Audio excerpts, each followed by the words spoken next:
This question is sort of across the board, and any one of you could sort of jump in, Mr. Fortin, if you could start, and sort of we'll go around. The person asks, how does the proposed Bill 15 centralization resolve or address the health system difficulties caused by a lack of budget or hiring of staff?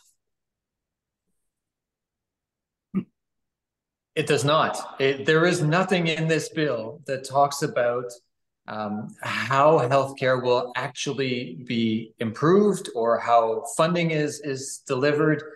All it does is it's a governance structure reform. All of those items which Aaron talked about earlier that can possibly lead to improvements are, and which the minister talks about publicly, are made outside of Bill 15. They're really, if you look at the bill and you go through all of the 1,200 clauses, there is nothing in there that you could really sink your teeth in and say, this measure here will have an actual impact on the delivery of healthcare.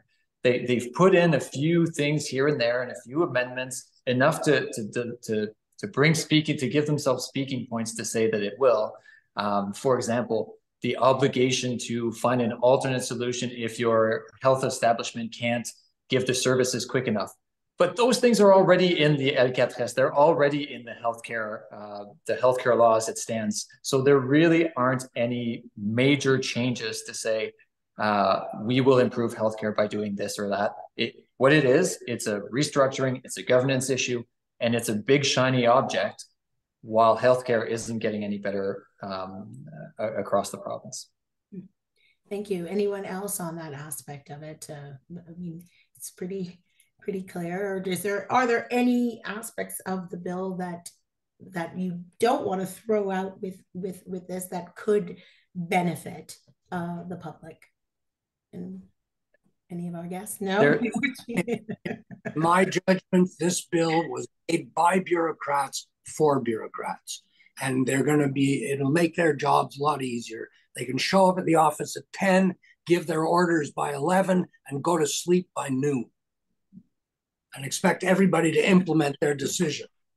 I'm sorry, that's the way the bill reads. And it's really a deep concern, because when everything goes from the top down that way, health is about people on the ground needing help.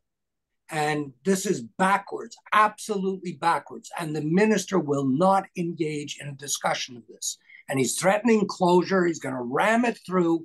And as I say, once it's done, it's done.